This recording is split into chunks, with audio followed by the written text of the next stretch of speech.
Sija Līro ziepju virtuve darbojas jau pusotru gadu.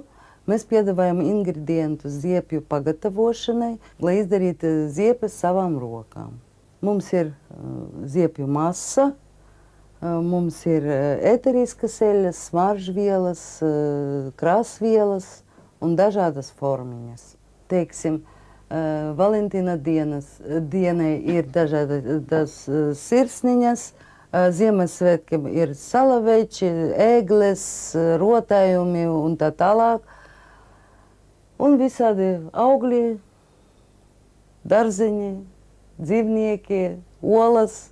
Ja jums interesē ziepju pagatavošana, nāciet lūdzu pie mums Čaka iela 33, 511. istabā. Mēs jums palīdzēsim izvēlēties gan iesacējiem, gan pieredzējušiem ziepju darītājiem. Mums ir viss no sākuma līdz beigām, no ziepju masas līdz iepakojumiem.